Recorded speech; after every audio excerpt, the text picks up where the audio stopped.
এখনো প্রায় 3000 চলছে।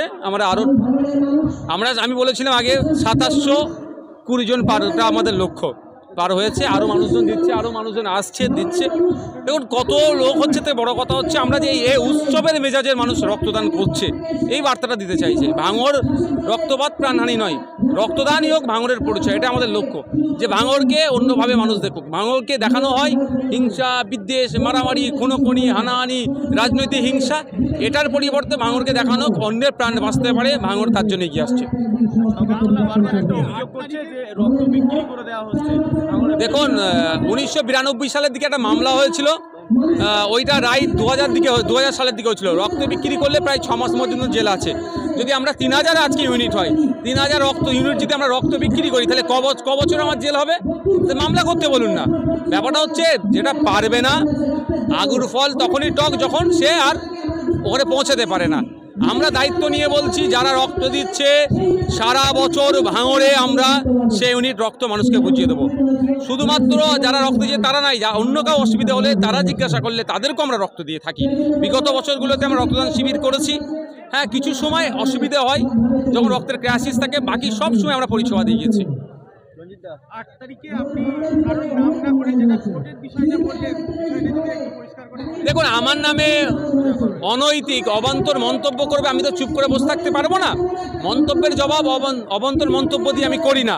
আমি পেনের খোঁচা দেবো, আইনি লড়াই করব। যে আমার নামে অবান্তর মন্তব্য করেছে, দেখবেন 8 তারিখে তার বিরুদ্ধে মামলা হচ্ছে, তাকে কোর্টে টেনে নিয়ে যাব। কোর্টের কাছ থেকে জিজ্ঞাসা করব আমার সম্পর্কে যে ওটা বলেছে সেটা তাকে প্রমাণ করাতে হবে।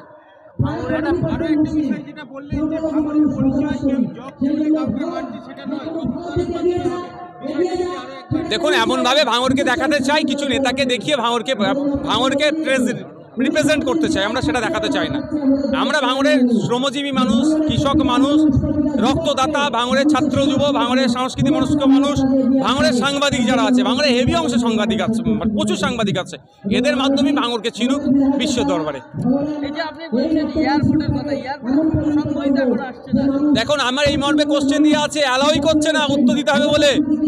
আমি এই মর্মে কোশ্চেন করে রেখেছি বিধানসভাতে, অ্যালাউ করছে না কেন বুঝতে হবে আপনাকে। এখানে ট্রান্সপোর্ট মিনিস্টার উত্তর কোশ্চেনটাই প্লেস করাচ্ছে না কেন? হ্যাঁ কি না কিছু তো বলতে হবে। এতে তো অনেক দিনের লক্ষ্য শহর থেকে শ্রমজীবী মানুষকে উচ্ছেদ করা। রাজরাট নিউ টাউনে উচ্ছেদ করেছে, এখন আছে ভাঙড়কে উচ্ছেদ করে সরিয়ে দিতে পারলে কাজ হবে ওদের। এনকেডিএ তাদের ওয়েবসাইটে নতুন ম্যাপ লিস্ট করেছে, তারা টার্গেট এরিয়া হিসাবে ভাঙড় বিজয়গঞ্জ বাজার পর্যন্ত টার্গেট এরিয়া। উন্নয়নের নিরিখে 100 বার আসুক না। আমি তো মন্ত্রীকে বলেছি, নগর উন্নয়ন মন্ত্রীকে বলেছি, কলকাতা কর্পোরেশন আন্ডারে ভাঙড়কে করে নিন না। শুধু কলকাতা পুলিশের লাঠি দেখালে হবে? কলকাতা কর্পোরেশনের পরিষেবাও দিন না। দেখুন, একটা কথা বলি, মানুষের মতের বাইরে গিয়ে কোনো জিনিস হলে মানব না। সোনপুরে যে ব্রিজটা রয়েছে, আপনি যেখানে রক্তদান শিবির করছেন, সন্ধ্যা নামলে যে অন্ধকারে ডুবে যায়, সেই কোনো সংস্কার হয়? দেখুন, ওটা আছে পাশে একটা কাঠের ব্রিজ আছে, সেটা আসল সংস্কারের প্রয়োজন। ওই কাঠের ব্রিজটা ঠিক হলেই অনেক মানুষের, শ্রমজীবী মানুষের মালপত্র নিয়ে যাওয়ার সুবিধা হবে। বারবার এগুলো বলছি, কিন্তু অবদর্থ সরকার দেখছি করছে। কিন্তু আর কিছু জায়গাতে, যেমন ছেলে গোয়ালিয়ার ওখানে 80 লক্ষ টাকা বরাদ্দ করে একটা প্রজেক্ট চলছে। চণ্ডীপুরেরটার জন্য কিছু বরাদ্দ হয়েছে অর্থ, আরও দুটো একটা জায়গায় কাজ চলছে। আমরা চাই সব কাজটাই হোক। ভাঙড়ে একটা পাবলিক লাইব্রেরি আছে, দীর্ঘদিন ধরে বন্ধ। ভাঙড় বিধানসভায় 5টা পাবলিক লাইব্রেরি আছে, একটা দীর্ঘদিন বন্ধ আছে, একটা চলতে বন্ধ হতে চলেছে, লাইব্রেরিয়ান নাই। এই মর্মে আমি স্পেশাল মেনশন করেছি লাইব্রেরি মন্ত্রীর কাছে। দুর্ভাগ্যের বিষয়, দিচ্ছি করছে। দীঘাটা তো আমার হাতে ক্ষমতা নেই। লাইব্রেরিয়ান এবং ইন্টারনেট যুক্ত করে দিলেই মানুষ পরিষেবা পাবে। প্রতি বছরে বইমেলা হচ্ছে ভাঙড়ে সারা রাজ্যে, কিন্তু সারা বছরের জন্য ভাঙড় সহ সারা রাজ্যে বইপ্রেমীরা যাতে নির্দিষ্ট জায়গায় গিয়ে বইয়ের অন্বেষণ করতে পারে, বইয়ের মাধ্যমে উপকার নিতে পারে, সেই গ্রন্থাগারগুলোকে, লাইব্রেরিগুলোকে পুনর্জীবিত করুক, তার ব্যবস্থা সরকার নিচ্ছে না। জীবন সারাঙ্গাবাদ স্কুলের এক ছাত্রী, সেই স্কুলে ভর্তি না হতে পারে বৃষ্টি আত্মঘাতী হয়েছে। কি জন্য ভর্তি হতে পারেনি? টাকা পয়সার জন্য ভর্তি হতে পারে। দেখুন, হ্যাঁ, বাবার ইচ্ছা ছাড়া টাকা পয়সার জন্য ভর্তি হতে পারে। দেখুন, ব্যাপারটা হচ্ছে অল্প কিছু ভর্তি ফিজ হয়, এই ভিত্তি না দিলে স্কুলের যারা কর্মকর্তা আছেন দায়িত্বশীল তাদেরকে হয়তো বলতে পারতো। এটা না হয় আমি মিডিয়ার মাধ্যমে এতটুকু বার্তা দিতে চাই, এই ধরনের ঘটনা কেউ ঘটাবেন না। কারো আর্থিক যদি সংগতি না থাকে, ভর্তি হতে না পারেন, আমাদের সাথে অন্তত যোগাযোগ করুন। আমরা লোকের কাছে প্রয়োজনে হাত পেতে হলো আমার সেই বোনটা, আমার সেই ভাইটার শিক্ষা ব্যবস্থা যাতে এগিয়ে যায় তার ব্যবস্থা করব।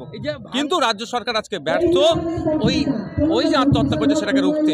রাজ্য সরকার সেরকমভাবে সচেতন করতে পারেনি। সমাজের সমস্ত স্তরে শিক্ষার অধিকার আমাদের মৌলিক অধিকার, বিনামূল্যে শিক্ষা ব্যবস্থাকে দিতে হবে, কেন পারেনি? এটাও কিন্তু জবাব চাইছে রাজ্য সরকারের কাছে। ভাঙড়ে আপনি বিধায়ক হওয়ার পর 3বার সরকারিভাবে বইমেলা হয়ে গেল, কিন্তু একবারই আপনার উপস্থিতি দেখা গেল। আমি শাসক দলের বিধায়ক বলে নয়, হয়তো আমার মুখটা পছন্দ হয়নি, তারপরে বলবো বইমেলার উদ্দেশ্য যেটা নিয়ে হয় বইমেলাকে কেন্দ্র করে সেটাই সার্থক হোক। ওই বইমেলার নামে সাধারণ মেলা না হয়ে যায়, বইমেলার নামে কোনো রাজনীতি দলের প্রচার না হয়, এটা আমি চাইব। আমন্ত্রণ না জানালেও আমি ভাঙড় বইমেলার সর্বোচ্চ সফলতা আমি কামনা করি। আপনি একটা কথা বললেন, 1 তারিখে যে গন্ডগোলটা হয়েছে বললেন, এই যে তৃণমূলের যে মারামারি দ্বন্দ্ব চলছে, এটা তো গোষ্ঠীদ্বন্দ্ব চলছে, শুধুমাত্র সিন্ডিকেট রাজটা কে কন্ট্রোল করবে, তোলাবাজিটা কার হাতে থাকবে। আদর্শগতদের লড়াই নয় তো, এদের হচ্ছে এইখান থেকে যে টাকা পয়সা যেটা হচ্ছে ওই ভগবানপুর, ব্যবতা 2, বামনঘাটে, হাতিশালা, এই অর্থ এলাকার যে ধরনের মুনাফা আছে সেটাকে লেয়ার কে কারা কন্ট্রোল করবে, এই লড়াই এদের চলছে। এই প্রথম ভাঙড়ে কোনো তৃণমূলের বিরুদ্ধে অভিযোগ করলো, কি বলবেন? এই ধরনের বিগত দিন ধরে হয়ে আসছে, এটা তো করবেই এদের। সত্য কথা দুজন, কখনো এ সত্য কথা বলে, কখনো ও সত্য কথা বলে। বিএসএফ এর ব্যর্থতায় অনুপ্রবেশ, বিহার থেকে দুষ্কৃতীরা আসছে, বিহার পুলিশের ব্যর্থতা, বাংলা পুলিশের ব্যর্থতা, যুক্তি। দেখুন, ব্যাপারটা হচ্ছে রাজ্য সরকারও ব্যর্থ, কেন্দ্র সরকারও ব্যর্থ। অনুপ্রবেশ আটকানোর দায়িত্ব, প্রধান দায়িত্ব হচ্ছে রাজ্য সরকারের। আর ভিন্ন রাজ্য থেকে যারা এসে আমাদের রাজ্যে এই অরাজকতা করছে, এই গুলি করছে, আমাদের রাজ্যের কাউন্সিলরকে খুন করে চলে যাচ্ছে, বিহার যোগ পাওয়া যাচ্ছে, এগুলোকে আটকানো যাচ্ছে রাজ্য সরকারের। দুটো সরকারই ব্যর্থ, শুধু দায়ী ঠেলাঠেলি করার চেষ্টা করছে। আর তুতু ম্যায় বন্ধ করতে হবে, আমাদের নিরাপত্তা সুনিশ্চিত করতে হবে, চাই সে দেশের বর্ডারে হোক আর রাজ্যের সীমানায় হোক। এটা দায়িত্ব রাজ্য সরকারকে নিতে হবে, কেন্দ্র সরকারকে নিতে হবে। রাজ্য সরকারের আয়োজিত যে সঙ্গীত মেলা, সেখানে আরজি করে যারা প্রোটেস্ট করেছিল তাদের নাম বাদ দেওয়া হয়েছে। দেখুন, এটা তো বারবার শাসক দলের দ্বারাই বিরোধী কণ্ঠরোধ করা হয়। আরে বিরোধী থাকাই তো গণতন্ত্রের জন্য। যে গণতন্ত্রে বিরোধীরা যত শক্তিশালী থাকবে সেই গণতন্ত্র ততটা সুরক্ষিত থাকবে। অন্যায় হয়েছে আরজি করে, সেটা প্রতিবাদ করে, তার জন্য তাকে যেভাবে ওখান থেকে তার নাম কাটা হচ্ছে, এটা রাজ্য সরকারের প্রোগ্রাম হচ্ছে না, তৃণমূলের প্রোগ্রামের মতো হয়ে যাচ্ছে। এটা চরম অন্যায় করেছে, এর বিরোধিতা আমি করছি। শওকত মোল্লা একটা প্রসঙ্গ বলছে যে ভাঙড়ে 23-এও তারা জিতেছে, 24-এও জিতেছে, 26-এও জিতবে, ভাঙড়ে হাওয়াই চড়ি নবান্নে যাবে। দেখা যাবে, মানুষ যদি চাই জিতবে। আর 23-এ আর 24-এ কী হয়েছে আমরা সকলেই জানি। আমাদের যারা নেতৃত্ব আছে তাদেরকে পুলিশকে দিয়ে, গুন্ডামস্তানকে ডিটেন করে আমাদের জাগলগাছির মহিলাদের উপর আক্রমণ করলো। আর 23-এর কথায়, 23-এ আমাদের কর্মী খুন করেছে, অন্যায় করেছে, সেই জন্য তো একটা নেতা জেল খাটলো, আর একটা নেতা বাকি আছে, সে কীভাবে জেলে যায় তারও ব্যবস্থা আমরা করছি। Thank you.